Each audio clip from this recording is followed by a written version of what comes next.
Welcome to the Beth Yeshua podcast. For more episodes like this, visit bethyeshua.org/media.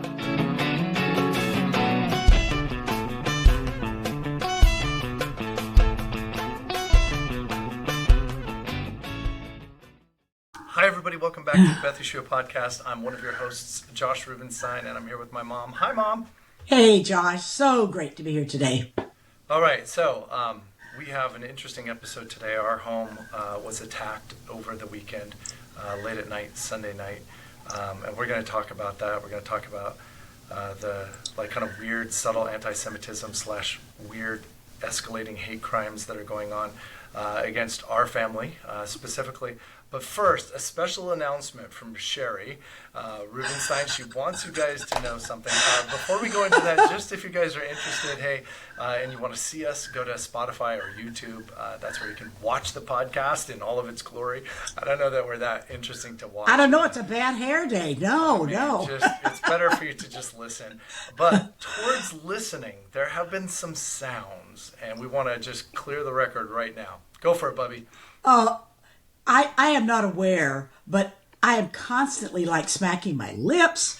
I'm gurgling. I'm sipping water. I'm sipping coffee, and I find it coughing. And I find mine is off-putting even to me when I go back and try to listen to this. So please bear with us. We're going to try to work that out so that doesn't happen. I've moved the microphone away from me. To the non-gurgle zone. The microphone has been moved. In the non-gurgle zone. But anyway, just bear with us. We're working on it. Thank you. Bubby likes real physical notes, so she has pieces of paper. You're going to hear paper. She's going to try to keep it down with the paper. She's going to try to keep it down with the gurgles. Okay. She's going to. We're both not going to smack our lips as much. But yes. Yeah, we're still going to drink coffee and water, and we're going to be people. And goodness. Obviously, we're not trying to do this to be professionals at podcasting, although, it's good to have quality. It's really because we see a need for this. There's a lot of voices in Messianic Judaism that sometimes just people don't talk. And I know why, for some, because they want to make Aliyah, and they don't want to be out there because then the Misrat HaPanim, the Ministry of Interior, is going to know that they're out there as believers. And yes. And it's a hostile environment at best to those who are believers and want to make Aliyah. So, I know that that's part of it. Some of it is also just I don't want to draw fire. I don't want to say dumb things and get shot at by other people. And I'm like, well, then turn off the comments like we did. Anyways, so. True. Yeah. So we're just going to jump right in. We kind of have two things on our agenda today. One is to talk about what's been happening in our home and then also at our home. And then one is to talk about the continuing education class that we've both been taking with Rabbi Dowerman.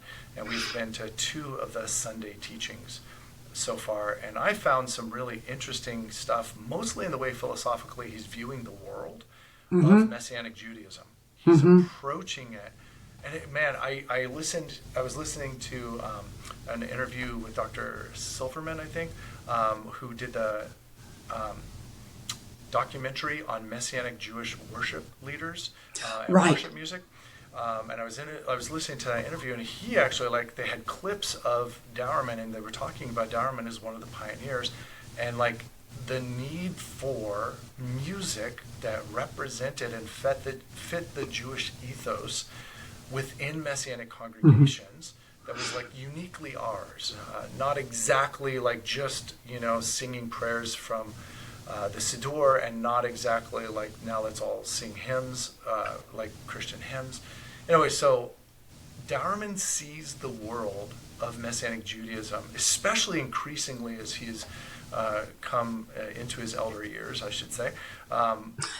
He's my age. Yeah, no, he's not old, but I'm just saying, I think that as you get older, yes, we are. You start, but you start to see things, and you have a lot less skin in the game. You're he's not the rabbi, he's a teaching rabbi at the synagogue that he attends, but he's willing to call things what they are and be very brass tacks about things.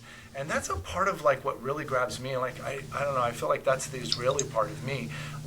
Man, I'm done with nonsense and people beating around the bush. Let's just call a spade, and let's move on and figure out how to fix it.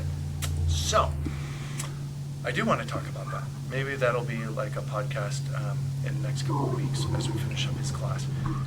So what happened to our house? So I'll tell a little bit of the story, and then, Mom, I don't know if you've heard all of the story. I think you have, because we share a lot of life together, but if there are things you have questions about or wondering about, like, feel free to interrupt me. I don't want this to be my evil villain monologue.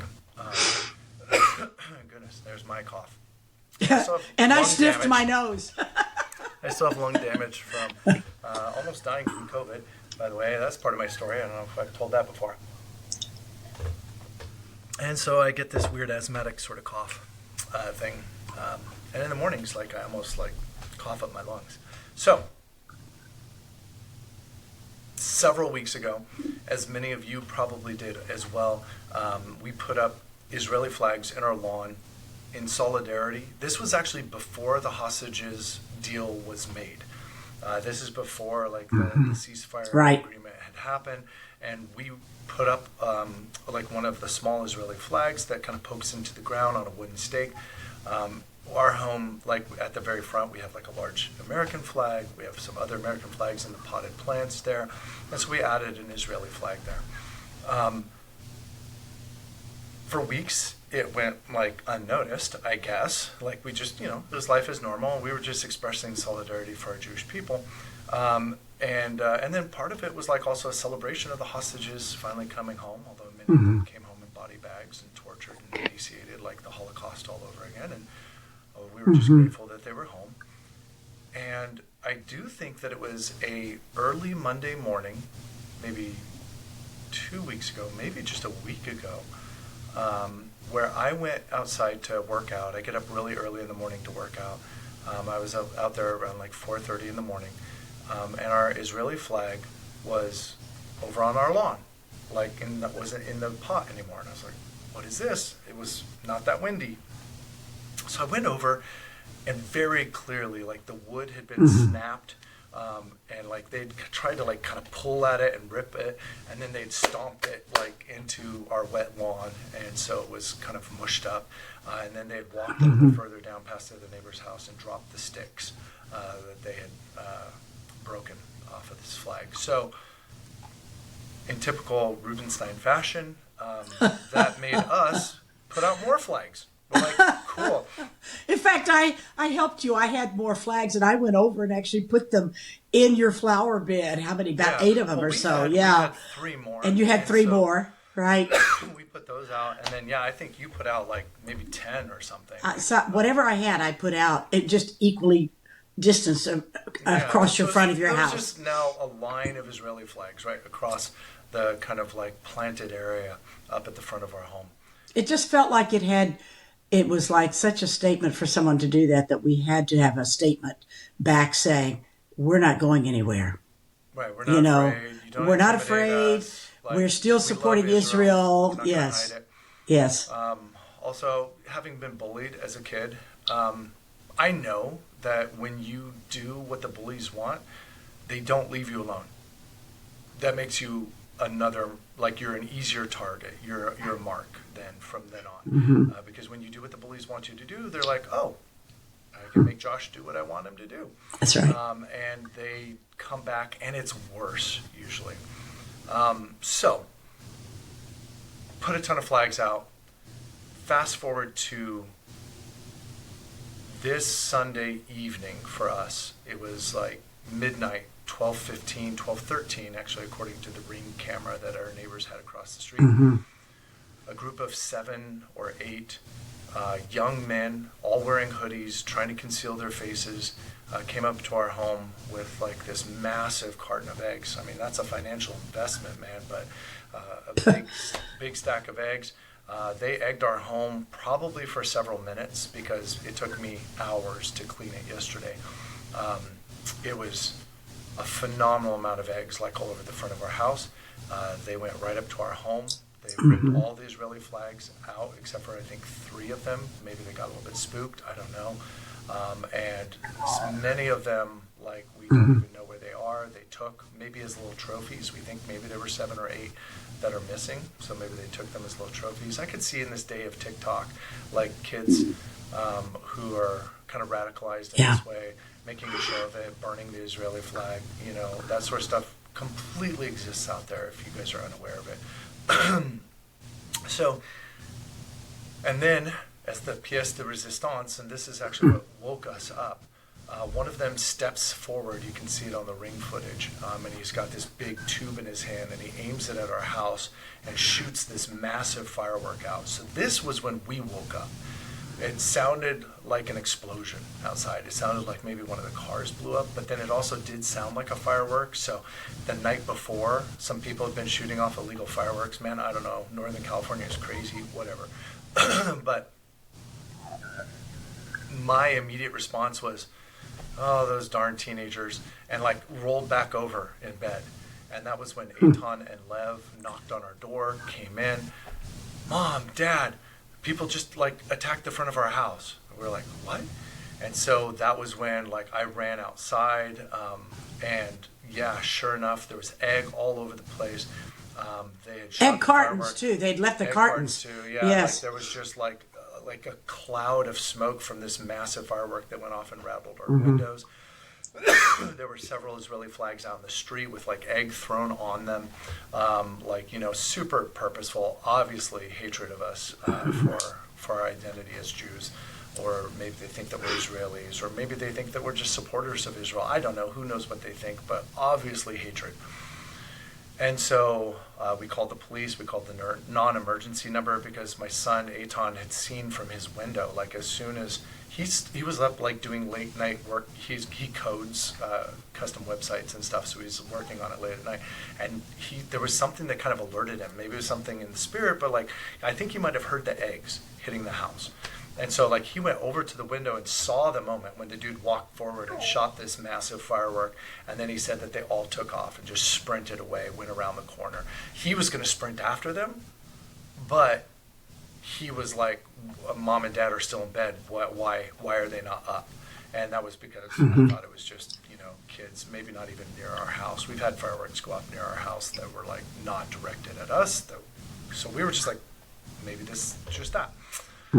So, but fortunately, your two littlest ones were not awakened by it, which I was surprised by. But I'm glad for. Right. Yeah, I'm glad for that as well. Although we didn't do a great job of I think maybe protecting them from the information when they woke up, because the older brothers were talking about it, and I had a neighbor that was walking past when I was working out the next morning, and so we started a conversation. Our boys have played baseball together for years. Our sons are in elementary school together. He was like, this is insane. I can't believe this is like a war zone. He's like, I have many firearms in my house. You call me in the middle of the night and we will handle business. Wow. And I was like, thank you. I appreciate that. He told me the safe and gun combo that he recommended for us. Deeply unsettling, obviously. I'm still in a weird place of anger and fear and shock, and just at a place where I'm also, and we talked about this, Bubby and I, a little bit before the podcast began, in this fearful place of what this means. We've lived here for a decade. We've never had an issue. There have been many more. And I'm going to say it, and I'm going to be very politically incorrect. There are only two groups that this would be. There's only two groups that would represent this sort of political ideology and willingness to do violence against people for having Israeli flags on their lawns. And I'm just going to say it. One is woke liberals, and the other one is young Muslim men. Now, the fact that this is a group of young teenage boys makes me think that they're not woke liberals, because there was no Antifa demonstration. And I know you guys might think what you think about politics, but I'm just going to be really real and raw with you right here in this moment. To me, those are the only two options. I don't think that this is just a group of teenage boys that are up to prank. Because if you're a pranking group of boys, you're looking for somebody that you know, or you're looking for as maximum carnage as possible. You wouldn't dwell on one house with eggs, and you certainly wouldn't rip up the Israeli flags and stomp on them and throw eggs on them, and probably wouldn't necessarily shoot a firework directly at the house. So to me, this is young Muslim boys who have been raised in a hatred for Israel and a hatred for Jews. Like, this is what we saw from Donnie, even as he was like elected in New York. He has openly said in the past that the Intifada should be globalized, which means hunting down Zionists, people who are pro-Israel, and killing them all around the world, right? That's what Intifada means, the uprising against Zionists and Christians. So I wonder even, and we were talking about this right before we decided to record, because we thought all this should be on the recording, of what this means for the future of whether my family can even live here.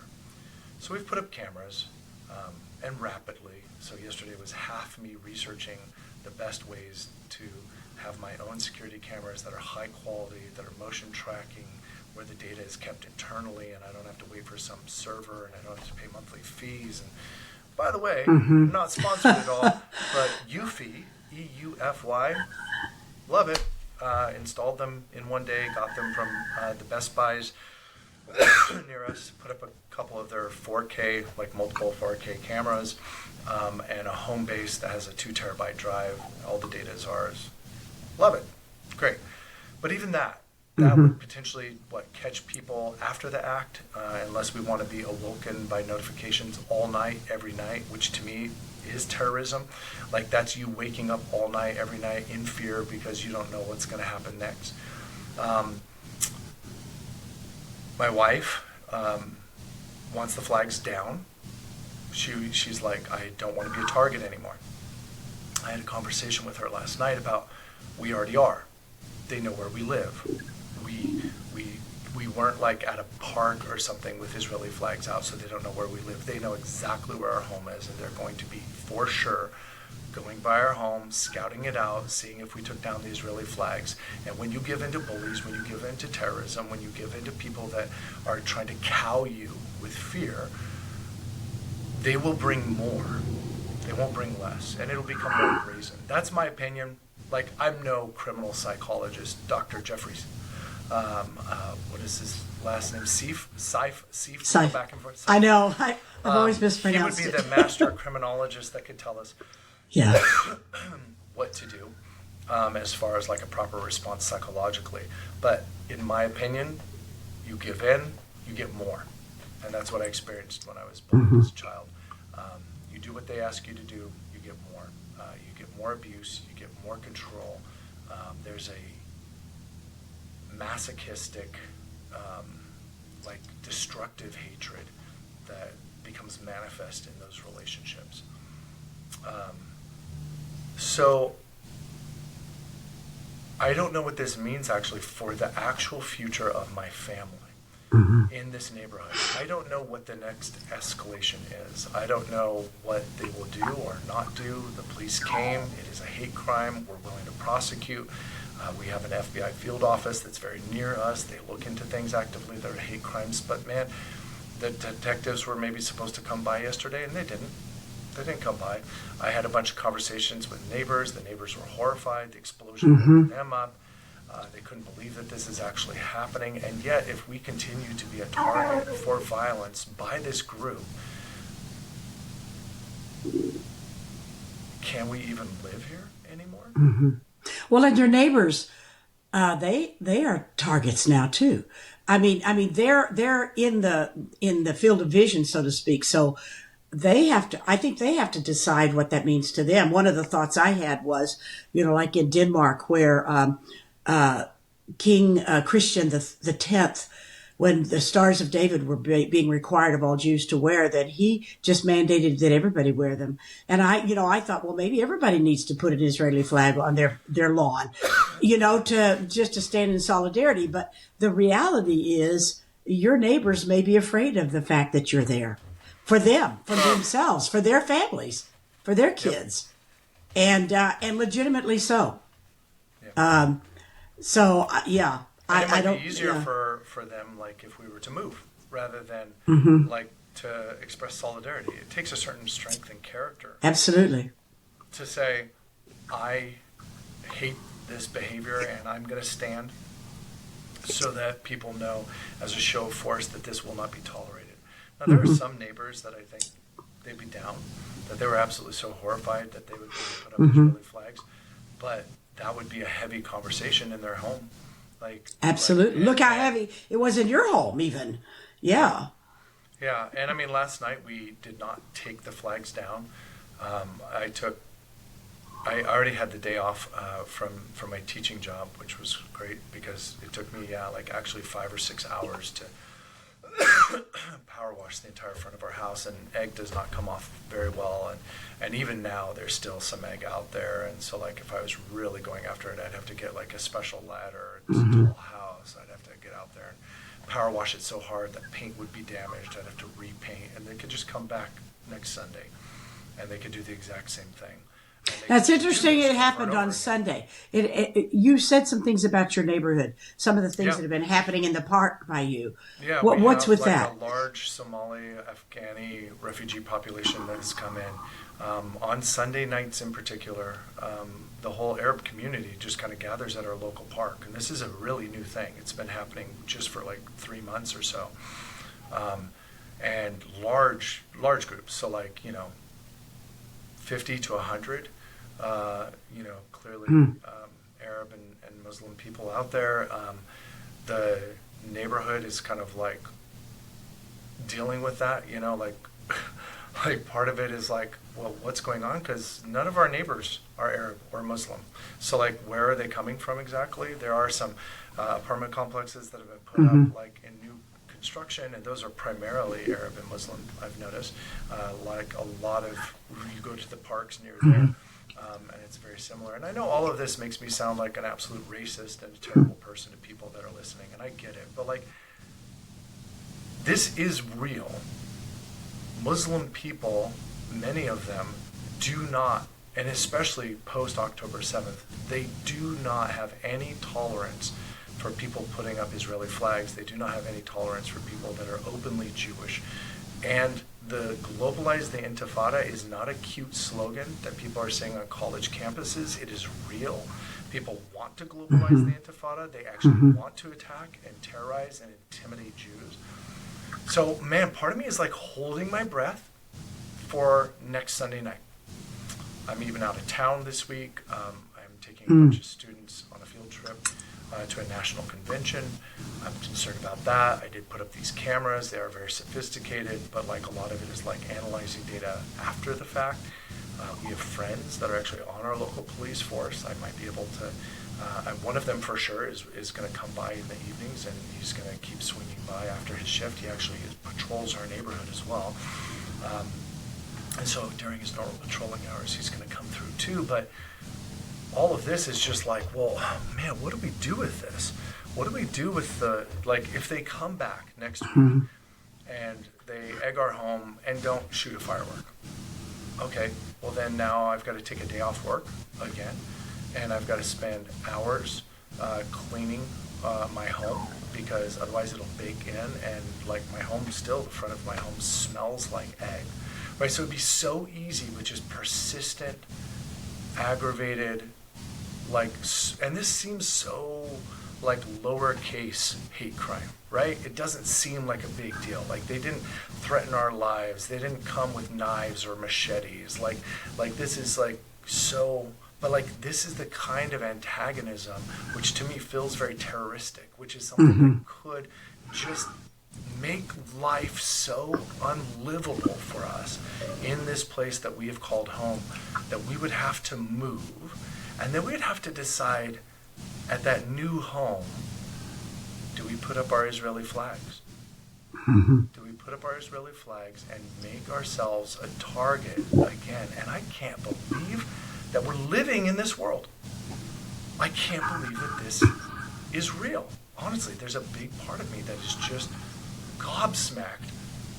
I preached a sermon like 7 years ago, maybe 8 years ago, about how once anti-Semitism takes over college campuses, you're 10 years, right? A decade away from it making its way fully into the political arena. And those are the people that control policy, and then policy shifts, and you now have hatred of the Jews. That's actual policy. I could see that. I could see it. And I can't believe that we're starting to see like the little tendrils of it in just this, right? Like a bunch of teenagers empowered by their parents or not, trained by their parents, raised in a worldview. I don't know why. If they were out at midnight, how could their parents not know that they were out at midnight? Because it sounds like they might even have been high school students. They may have been college students, but they were young men. And when he saw them, he said that they looked his age, and he's a senior in high school. Yeah, yeah. So somebody knows they're out there. You know, I mean, sure and if it's 8 kids, potentially that's at least 5 families. I mean, unless some of those were siblings, you know, but that's a lot of families to know their kids bought all these eggs, know that their minor children are out at midnight. I mean, most of us have restrictions on and it's a school night. Well, potentially, actually, turned out not to be. Not to be this time because it was Veterans Day. Yeah. But I am wondering, like, I might actually be outside my home somewhere in the shadows next Sunday at around midnight, from midnight till 1:30. Yeah. Just to be out there and see what's going down. Be ready to call 911. Be ready, like, ask my police friend to be ready for me to give him a call and for him to rip around the corner. Because it feels like maybe that's the pattern. But I also wonder, like, I mean, they could just, you know, they could switch up days. They could do whatever they want. So all of this, and we were talking about this. You were talking about faith versus fear with me. And forgiveness. Forgiveness for me is multifaceted. There's a forgiveness for people that I believe is real, and it sets us free. It doesn't necessarily set them free. Yes, true. If they are unrepentant.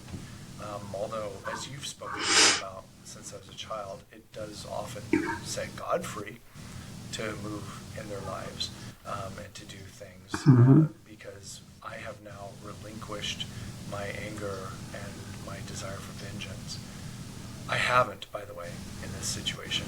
I'm working on that. Y'all can pray for me because I am angry. I remember as a child learning about the Holocaust and learning about our relatives and learning about how we were rounded up and we were put onto troop transport trains and taken to, or boxcars, cattle trains, and taken to the death camps.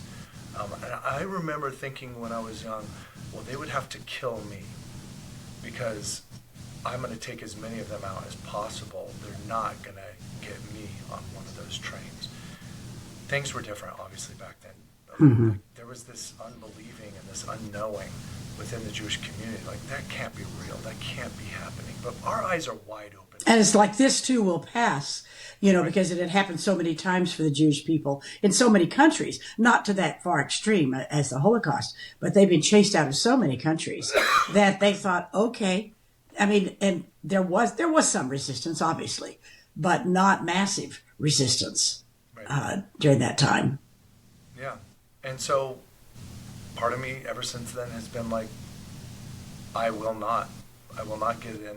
I will not go silently into that night. I will not relinquish, you know, like my ability or my desire to defend myself and my family to the bitter end. And I don't know, guys, you could pray whether or not that's godly. I don't know, because I think it's also ungodly to allow people to terrorize your family and to have their way with your home's peace, or to have their way eventually with, like, you and your life. So I don't know. I don't know what this is going to mean. I don't know. Like, it might be nothing. They might never come back. And we might just be able to live just normal, you know, suburban, upper middle class lives of ease and joy here in the suburbs. Well, but you yourself have pointed out that just globally, this has become, it's really escalating. Anti-Semitism is escalating. And as you predicted when you talked about what was going on in college campuses and a decade later where it would be, did you ever imagine a day that it would be so open that somebody could become the mayor of New York City who has these sentiments? I mean, or has, you know, I mean, Who could And have it's really funny imagined? too, because like there's videos of him, Oh, you know, ranting. I know. and, Yeah. and right next to known terrorists Yeah. and arms Right. around them, and him saying that the Intifada should be globalized, and him Yeah. chanting "Free, free Palestine," and from the river to the sea, Palestine will be free. And it's like, Mm-hmm. I know what that means. I mean, that means kill the Jews. Mm-hmm. That's what that means. Yeah. And people were like, well, no, he's moderated. He's much more conciliatory. Like, that's not what he really believes anymore. He's a different person. And I'm like, He's saying it out loud. He's saying it to the media. How silly! I mean, how well, ridiculous that that was he's not. before he ran his campaign.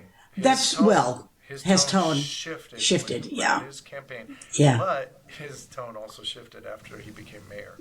Mm-hmm. He immediately made it clear what his socialist agenda would look like, at least financially.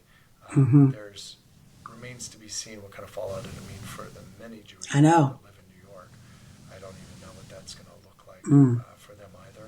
I don't know what kind of hatred and like casual anti-Semitism they run into already. We know that anti-Semitic acts of violence are insanely high in New York City against the Jewish population. And they've escalated. I think one of the stats that I read was 300%. It was something like that. It was stupid. It's Yeah. elevated like 300% over the Yeah. last few years. Yeah. So, yeah, I mean, does that get better underneath somebody that has like openly said, you know, the Intifada should be globalized? And also, like, the Jewish fire chief immediately resigned. The Jewish fire chief of New York was like, yep, no thanks. I don't know if I want to be part of this. And then I just wonder about, like, we had that conversation about the last days. Mm-hmm. We had that conversation about, like, one of the signs is every nation turning against the Jewish people. This is why I'm still hurt and frustrated that the Misrod Hapanim, that the Ministry of Interior blocked our paperwork for Aliyah. I remember when they deposed us, because they sent us to the Israeli consulate in San Francisco to be deposed for our court case, because we were back here in the States at that point. And he said, why do you want to live in Israel? Like, you're here in America, like, this is comfy, man. This is like, and back then, this was some years ago, around the time when I was talking about it being open on college campuses, I said, yeah, so the school I graduated from, UC Davis, had swastikas painted on the doors of the Jewish frat, or it was their mailboxes, I think. Physical assaults have happened against students wearing kippahs on college campuses here in California. My children are named Eliana and Eitan and Lev and Micha and Micah and like Rubenstein. Are people really going to be like, oh, well, he's not wearing a kippah, so he's probably a cool Jew, so, like, we're not going to go after him? And, like, I would want my children to stand proud for their Jewish identity also. So, like, what does that mean for them going forward? Of, like, and so my response to him was, like, dude, Israel's the last place where we can protect ourselves as Jews. It's the last refuge. It's the place that when everything breaks down and they're chanting kill the Jews and they come for us, Israel's the place that we can actually flee to that's safe for us. And the fact that you don't like the religion that I've chosen doesn't change the fact that I am distinctly Jewish and my family is distinctly Jewish. Still a target. My family is Jewish. And we're still targets, and they don't care that we love Yeshua, man. They don't. It's not like, oh, you're cool Jews. It's like, no, if we put out the Israeli flag, we're going to be attacked just like you. And we now have to wrestle through that and what that's going to mean and how that's going to change our family's, like, destiny, our life. Like, yeah, I have to decide, like, man, if this continues over and over and over again, I don't have to decide right now. And this is just the part of me that probably needs to chill and I need to give this to God. But, like, then I have to move. And if I have to move, home prices in my neighborhood are insane. Our home is also valued well, though, because of that. So, like, do I sell this home, make a new start, kind of restart our debt for our home, even though we've been paying down pretty aggressively? Like, or do I, at that point, be like, okay, California, peace out. Like maybe I can go to a place and be around a community of other Jewish people where I don't have to be afraid to be a Jew, and my kids don't have to be afraid to be Jews. Maybe we go to some place that's like very, very Jewish, where Jewish people are going to look out for each other. I don't know. I don't know. That though, dwelling on the fear of what could be, that's the enemy's game. He likes to do that sort of stuff, so I'm not going to listen. Well, I want to say something too about years ago here in the Sacramento area. There were bombings at synagogues, and during that time, we were renting from a church, but during that time, we. Prior to this, the traditional Jewish community was saying, "Hey, you guys aren't Jews anymore because you believe in Yeshua or Jesus."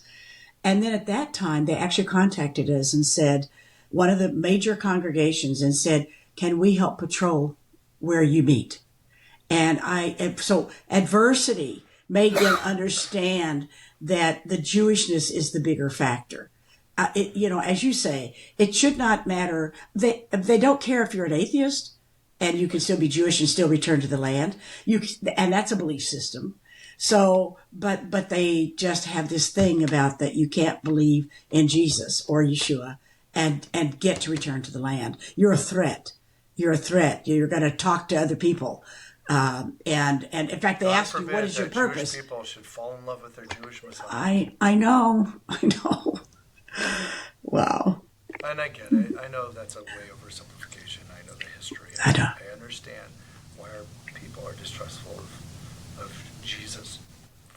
Well, I want to say a little more about the fear factor, because I did a teaching with the women's ministry in our congregation a few years ago about fear and faith. Really, when we're caught up in fear, we're looking to man and what man can do to us.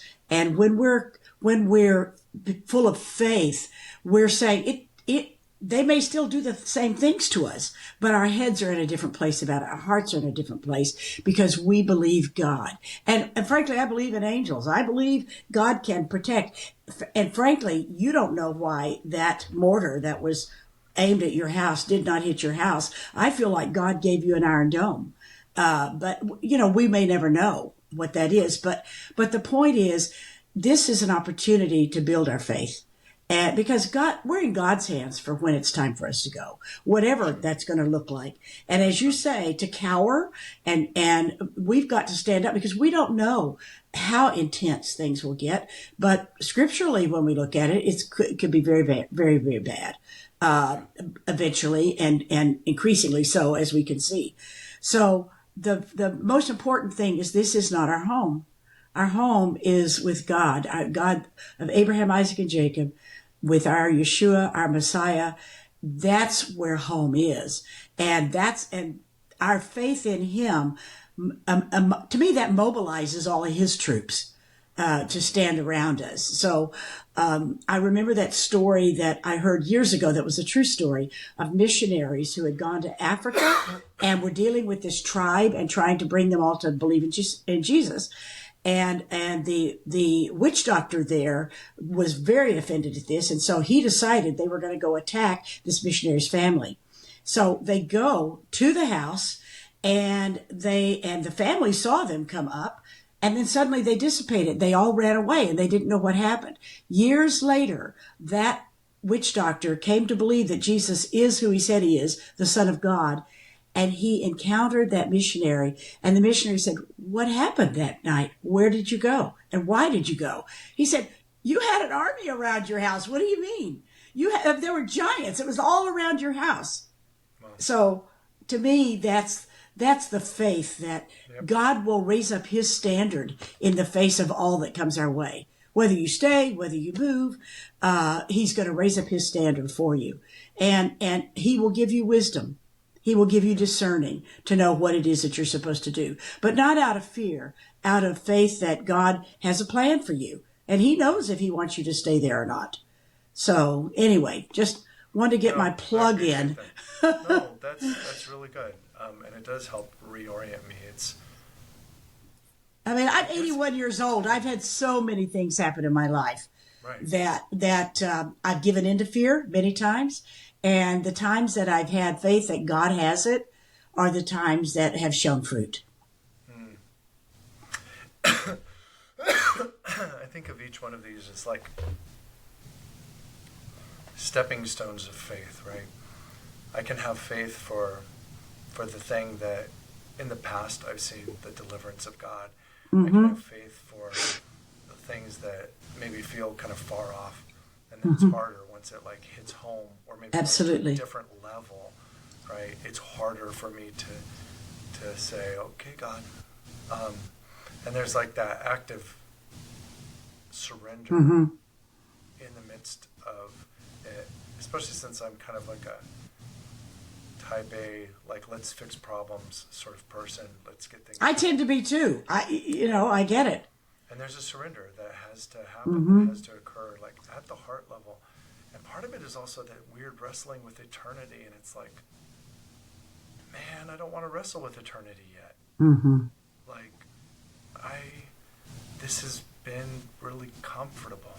In fact, it's really interesting. Just a few weeks ago, I was thinking about, because we've had like things cyclically like happen within our family, and difficulties and hard things kind of come and go, but it felt like relatively a peaceful time a few weeks ago. And I was thanking God. I was praying during my time with God. I was just saying, God, thank you for this time of peace. Not everything can be that, obviously, but and that's the thing, right? Can I thank Him for this time of adversity? Can I thank Him for what He wants to do in me, wants to do in those young kids, wants to do in my wife, wants to do in my children? Can I thank Him and just be beholden to Him and listen and obey when He tells us to do whatever it is that He wants us to do? I think that's the hard part for me. Well, can I say something about that too, Josh? Because I feel like it's not a big picture God's asking you to deal with right now. He's asking you to take one step at a time. And even remember when the Israelites were guided by the column of, and the cloud, it's like they didn't know every day they had to watch every single day. They didn't get God telling them and showing them. They knew where that they were being brought to a place that would be milk and honey. They knew that, but they didn't know that they didn't know it would be 40 years. They just knew every day He would give them manna. Every day He would supply their needs. And I think that's the thing that the Lord is asking us to do, is take one step at a time. The enemy would want you to look at this huge big picture and imagine what's going to happen and how terrible it could become. But God is saying, just trust me today. Trust me right at this minute that I'm meeting you right here, right now. And that's all you have to deal with. We haven't been promised tomorrow, and so, and let tomorrow's troubles take care of themselves.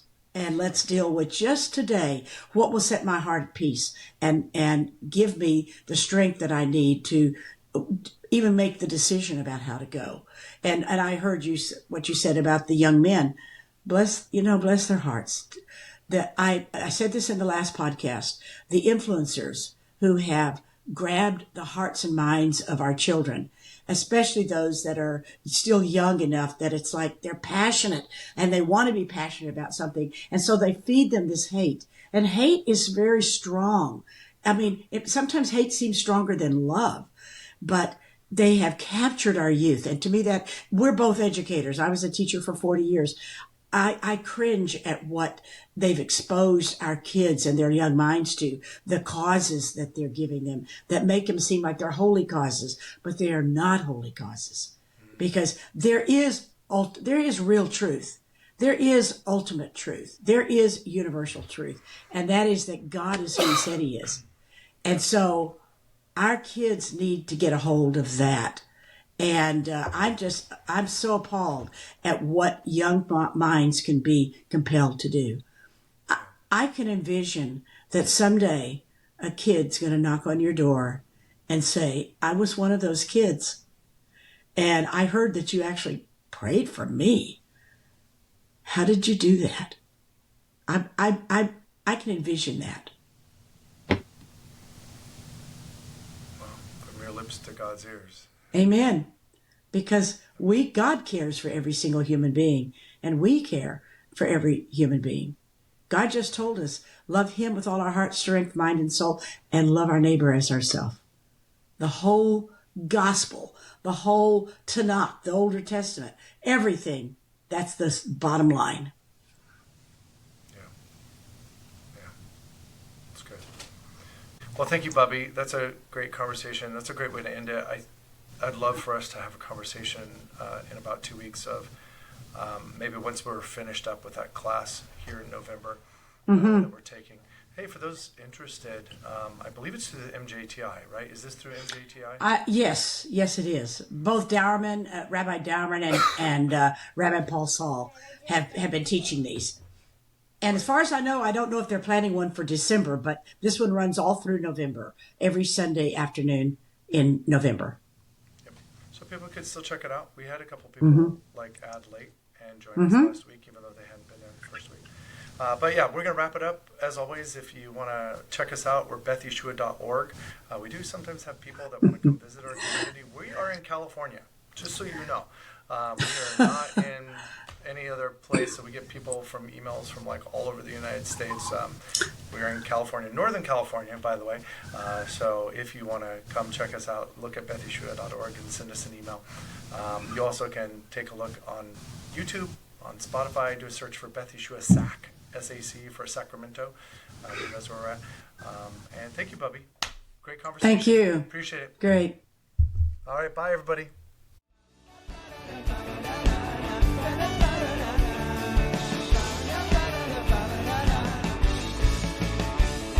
Thank you for listening.